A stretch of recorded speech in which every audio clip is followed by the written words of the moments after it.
ਮਾਂ ਪਿਓ ਬੁੱਢਾ ਹੋਵੇ ਤਾਂ ਫਿਰ ਕੀ ਕਰ ਸਕਣਾ, ਮਜ਼ਦੂਰੀ ਕਰਨੀ ਹੈ। ਕੀ ਕਾਰੋਬਾਰ ਇਹਦੇ 'ਚ ਕੁਝ ਬਚ ਜਾਂਦਾ ਹੈ? ਕੋਈ ਨਹੀਂ, ਐਵੇਂ ਧੱਕੇ ਹੈਗੇ ਨੇ। ਘਰ ਦਾ ਕੋਈ ਸਰਕਲ ਸਹੀ ਚੱਲ ਰਿਹਾ ਹੈ? ਰੋਟੀ ਗੁਜ਼ਾਰਾ ਹੋ ਰਿਹਾ। ਜਿਨ੍ਹਾਂ ਨੂੰ ਆਦਤ ਪੈ ਜਾਂਦੀ ਨਾ ਮੰਗਣ ਦੀ, ਚੋਰੀ ਕਰਨ ਦੀ, ਉਹ ਭਾਵੇਂ ਜਿੱਡਾ ਮਰਜ਼ੀ ਜਵਾਨ ਹੋਵੇ ਉਹ ਕਰਦਾ ਹੀ ਰਹੇਗਾ। ਬੰਦਾ ਕੋਈ ਵੀ ਨਹੀਂ ਕਰ ਸਕਦਾ, ਅੱਲਾ ਹੀ ਪੂਰਾ ਕਰ ਸਕਦਾ। अस्सलाम वालेकुम, क्या हाल चाल है? ठीक ठाक है, शुक्र कैसी तबीयत है? अल्लाह पाक का शुक्र है। परेशान बैठे हुए हैं, बुखार चढ़िया है, तबीयत खराब है। तबीयत खराब है, फिर भी मजदूरी ते निकले। मजदूरी हुण की करिए, मजबूरी है। की ऐसी मजबूरी है कि तुहाडी तबीयत खराब है, बुखार है, लेकिन फिर भी तुसी बाहर निकले हो ते मजदूरी कर रहे हो? माँ प्यो बुढ़ा होवे तो फिर की कर सकना, मजदूरी करनी है। माँ प्यो की खिदमत कर रहे हो। और घर कौन कौन है? माँ है, बीवी है, वालिद साहब फौत होए ने। अल्लाह उन्हां दे दरजात बुलंद करे। बच्चे वगैरह? बच्चे नहीं है। बच्चे नहीं गए। माँ है ते बीवी घर बैठे हुए ने, हाँ जी ਤੁਸੀਂ ਬਾਹਰ ਮਜ਼ਦੂਰੀ ਕਰ ਰਹੇ ਹੋ। जी। ਕੀ ਕਾਰੋਬਾਰ ਇਹਦੇ 'ਚ ਕੁਝ ਬਚ ਜਾਂਦਾ ਹੈ? कोई नहीं, एवं धक्के है ने। ਪੱਕੇ ਹੀ ਨਹੀਂ। ਲੋਕੀ ਗੱਲਾਂ ਵੀ 1500 ਬੜੀਆਂ ਬੜੀਆਂ ਹੀ ਪਾਣੀ ਤੁਸੀਂ 2 ਨੰਬਰ ਪਾਣੀ ਵੇਚ ਰਹੇ ਹੋ, ਨਾਰੀਅਲ ਤੁਹਾਡਾ ਖਰਾਬ ਹੈ। ਹਾਂਜੀ, ਬੜੀਆਂ ਗੱਲਾਂ ਕਰਦੇ ਫੇਸ ਕਰਦੇ ਹੋ। ਬੜੀਆਂ ਗੱਲਾਂ ਕਰਦੇ ਦਿਲ ਤੇ ਉਹ ਬੇਸ਼ਰਮੀ ਤੋਂ ਹੀ ਹੁੰਦਾ ਸੌਦਾ ਵੇਚਣਾ। ਵਿਸ਼ਾਨ ਰੁਪਈਆ 700-800 ਲੱਭ ਜਾਂਦਾ ਹੈ। 700-800 ਲੱਭੇਗਾ ਤੇ ਘਰ ਜਾ ਕੇ ਜਿਹੜੇ ਵਿਚਾਰੇ ਘਰ ਬੈਠੇ ਹੋਏ ਨੇ, ਸਾਡੀ ਉਮੀਦ ਤੇ ਬੈਠੇ ਹੋਏ ਨੇ ਕਿ ਭਾਈ ਸਾਡਾ ਬੰਦਾ ਲੈ ਕੇ ਆਏਗਾ ਪੈਸੇ ਤੇ ਅਸੀਂ ਕੁਝ ਖਾਵਾਂਗੇ, ਫਿਰ ਉਹਨਾਂ ਨੂੰ ਕੋਈ ਉਮੀਦ ਹੁੰਦੀ ਹੈ ਜ਼ਾਹਰ ਹੈ। ਹਾਂਜੀ, ਬਿਲਕੁਲ ਇਹੋ ਹੀ ਹਿਸਾਬ ਹੈ। ਘਰ ਦਾ ਕੋਈ ਸਰਕਲ ਸਹੀ ਚੱਲ ਰਿਹਾ ਹੈ? ਰੋਟੀ ਗੁਜ਼ਾਰਾ ਹੋ ਰਿਹਾ। ਗੁਜ਼ਾਰਾ ਹੋ ਜਾਂਦਾ। ਹਾਂਜੀ। ਕੀ ਮੁਸ਼ਕਿਲ ਤੇ ਕੀ ਪਰੇਸ਼ਾਨੀਆਂ ਹੈਗੀਆਂ ਜ਼ਿੰਦਗੀ ਜਦੋਂ ਫੇਸ ਕਰ ਰਹੇ ਹੋ?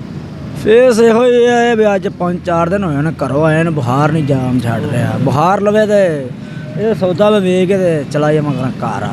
ਮੈਂ ਤੁਹਾਨੂੰ ਇਹੀ ਚੀਜ਼ ਵੇਖੀ, ਮੈਂ ਲੰਘਦਾ ਹੋਇਆ ਤੁਹਾਨੂੰ ਜਦੋਂ ਵੇਖਿਆ ਮੈਂ ਕਿਹਾ ਤੁਹਾਡੇ ਨਾਲ ਮੈਂ ਗੱਲ ਕਰਾਂ। ਤੁਸੀਂ ਸਮਾਨ ਸਾਈਡ ਤੇ ਰੱਖਿਆ, ਕਿਸੇ ਗਹਿਰੀ ਸੋਚ ਤੁਸੀਂ ਖੋਏ ਸੋ। ਕੀ ਸੋਚਦੇ ਪਏ? ਮੈਨੂੰ ਬੁਖਾਰ ਚੜਿਆ, ਮੈਂ ਤਾਂ ਟੁਰਿਆ ਨਹੀਂ ਜਾਂਦਾ। ਮੇਰੀ ਲੱਤਾਂ ਸਿਰ ਜਿਹੜਾ ਦਰਦ ਬੜਾ ਕਰ ਰਿਹਾ ਹੈ।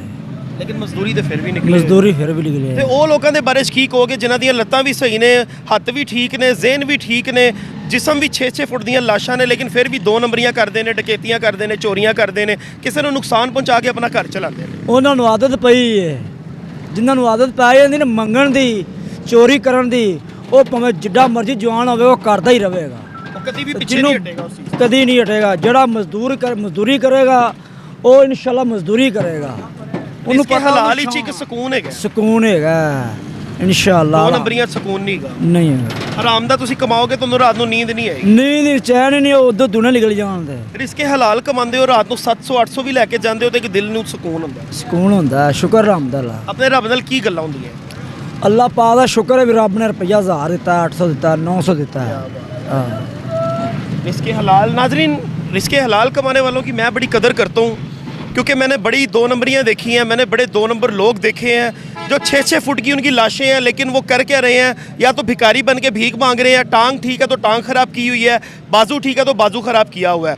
इस तरह के लोगों की स्टोरियाँ दिखाने का सिर्फ मेरा मकसद आपको ये होता है कि ये भाई इस टाइम बुखार में मुब्तला है, इसकी इतनी तबीयत ख़राब है, लेकिन रिस्क हलाल के लिए ये बाहर निकला हुआ है। और रिस्क हलाल कमाने वाला अल्लाह का दोस्त है। ये इंसान को, इसको अल्लाह पाक रोज़ी दे, इसी तरह रिस्क हलाल कमाता रहे अपने बच्चों के लिए, इसकी कमाई में अल्लाह बरकत दे, क्योंकि इस तरह के लोग हमारे दिल के बड़े करीब होते हैं। और लास्ट में कुछ कहना चाहेंगे आप आवाम को, हुक्मरानों को, हालातों के बारे में कुछ भी? ਹਾਲਾਤ ਕੀ ਹੋਣਾ ਵੀ ਅਸੀਂ ਇੱਧਰ ਰਹਿੰਦੇ ਹਾਂ ਵੀ ਕਸੂਰ ਵਾਲੀ ਸਾਈਡ ਤੇ।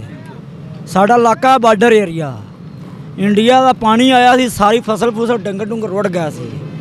ਸਾਡੇ ਹਾਲਾਤ ਕੁਛ ਐਸੇ ਹੀ ਹੋ ਗਏ ਸੀ ਉੱਧਰ ਦੇ। ਸਹਿਰੇ ਵਾਲੇ ਗਾਉਂ ਦੇ ਮੈਂ ਰਹਿਣ ਵਾਲਾ ਤੇ ਉਧਰ ਨੁਕਸਾਨ ਬੜਾ ਹੋਇਆ।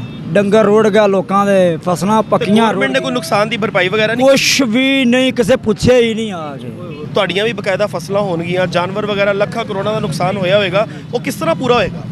ਉਹ ਅੱਲਾ ਹੀ ਪੂਰਾ ਕਰਨਾ, ਬੰਦਾ ਕੁਛ ਕਰ ਨਹੀਂ ਸਕਦਾ। ਬੰਦਾ ਕੁਛ ਵੀ ਨਹੀਂ ਕਰ ਸਕਦਾ, ਅੱਲਾ ਹੀ ਪੂਰਾ ਕਰ ਸਕਦਾ। ਉੱਥੇ ਦੇ ਹੁਣ ਲੋਕਾਂ ਦਾ ਕੀ ਹਾਲ ਹੈ? ਕੁਛ ਵੀ ਨਹੀਂ। ਹੁਣ ਜੀ ਰਹੇ ਨੇ, ਹੁਣ ਫਸਲਾਂ ਪੈਲੀਆਂ ਪੂੜੀਆਂ ਪੱਧਰੀਆਂ ਕਰਕੇ ਬੀਜਦੇ ਪਏ ਨੇ। ਹੁਣ ਖਰਚੇ ਕਰਕੇ ਨਾ ਆਪਣੀ ਜੇਬੋਂ ਹੀ ਖਰਚੇ। ਹਾਂਜੀ, ਆਪਦੀ ਜੇਬੋਂ ਖਰਚੇ ਕਰ। ਰੇਤਾਂ ਚੜ੍ਹ ਗਈ ਪੈਲੀਆਂ ਉੱਤੇ, ਢੰਨ ਵੱਜ ਗਈ ਏ, ਬਰਬਾਦ ਹੋ ਗਈਆਂ ਨੇ। ਨਵੀਆਂ ਫਸਲਾਂ ਲਾਉਂਦੇ ਪਏ ਨੇ, ਆਲੂ ਫਸਲਾਂ ਉਰਾਂ ਪਰਾਂ ਪੈਦਾ ਕਰੇ। ਮੈਨੂੰ ਦੱਸੋ, ਤੁਸੀਂ ਨਾਰੀਅਲ ਪਾਣੀ ਵੇਚ ਰਹੇ ਹੋ ਤੇ ਮੈਂ ਨਾ, ਮੇਰੇ ਬੜੇ ਇਹੋ ਜਿਹੇ ਹੈਗੇ ਨੇ ਲੋਕ ਜਿਨ੍ਹਾਂ ਨਾਲ ਮੈਂ ਗੱਲ ਹੋਈ, ਉਹ ਕਹਿੰਦੇ ਨੇ ਜੀ ਜਦੋਂ ਅਸੀਂ ਨਾਰੀਅਲ ਪਾਣੀ ਵਹਾਉਂਦੇ ਆ ਨਾ, ਸਾਨੂੰ ਆਵਾਮ ਵੀ ਇਹ ਕਹਿੰਦੀ ਹੈ ਕਿ ਇਹ ਤਾਂ 2 ਨੰਬਰ ਦੇ ਪਾਣੀ ਵੇਚ ਰਹੇ ਹੋ। ਇੰਸ਼ਾਅੱਲਾ ਅੱਲਾ ਦੇ ਹੁਕਮ ਨਾਲ ਮੈਨੂੰ 12 ਸਾਲ ਹੋ ਗਏ ਨੇ ਨਾਰੀਅਲ ਦਾ ਕੰਮ ਕਰਦੇ। ਮੈਂ ਇਹਦੇ 2 ਨੰਬਰ ਨਹੀਂ ਕੀਤੀ। ਕਾਵੇ ਵਿੱਚ ਮੇਰੀ ਸ਼ਕਲ ਹੈ, ਝੂਠ ਨਹੀਂ ਮਾਰਿਆ। ਇਹ ਨਾਰੀਅਲ ਦਾ ਪਾਣੀ ਲੈਬਾਰਟਰੀ ਜਾ ਕੇ ਚੈੱਕ ਕਰਵਾ ਸਕਦੇ। ਇਹ 2 ਨੰਬਰ ਹੋਏ, 50,000 ਰੁਪਇਆ ਨਾਮ ਜੋ ਚੋਰ ਦੀ ਸਜ਼ਾ ਹੋ ਜਾਏਗੀ ਮੈਨੂੰ। काम इसका ठीक है। इसकी मैं बात नहीं कर रहा, वैसे मैं बात करूँ कि जो लोग भी बेचते हैं ना उनके बारे में मैंने वीडियोस देखी हैं, कमेंट्स देखे हैं, वो कहते हैं जी ये इतना सा पानी नारियल का होता है, बकाया दूसरा भर के बेची लेकिन जा इसको रही है। जब का हम देख रहे हैं ना, कभी इसने वो 2 नंबरी ये वाला तो काम मैं भी नहीं इस चीज़ किया। का गवाह हूँ, ये बंदा बुखार में भी इस टाइम मेरे बुखार में भी ये बेचारा अब कितनी दूर से है, अब आपको बता दिया इसने, लेकिन बच्चों की रोजी कमाने के लिए आया लोगों होगा। के बारे में आप क्या कहेंगे जो बिल्कुल ठीक होते हैं, बाजू भी ठीक है लेकिन बाजू अंदर घुसा के ना भीख मांग रहे होते हैं कि एक बाजू काफ़ी बंदे मैंने यहाँ पे देखे हैं जो उनसे बाजू बीच बीच में घुसा के भीख मांगते हैं, लेकिन हम फिर भी उसको गौर कर देते हैं, चल यार वो लगा हुआ है। लेकिन इनको चाहिए कि नहीं यार आपके बाजू टांगे ठीक है, बिल्कुल, फिर गलत हरकतें क्यों? हाँ गलत हरकतें ना करें, अपना आराम से कमाए रोजी रोटी। एक इन्होंने को नशे मान पता ज़्यादा नशे ही आते हैं यहाँ पे। या ज़्यादा नशे। अच्छा नाज़रीन, ये सारी सूरत हाल है कि आप अगर बिल्कुल ठीक है, आप अगर बिल्कुल मेंटली और आप फिज़िकली अगर स्टेबल है तो आपको चाहिए कि आप रिस्क हलाल की तलाश में बाहर निकलें, ना कि इस तरह जाके सड़कों पे बैठ जाएं और लोगों को भी डैमेज करें और किसी और का हक खाते रहें। अल्लाह निगहबान।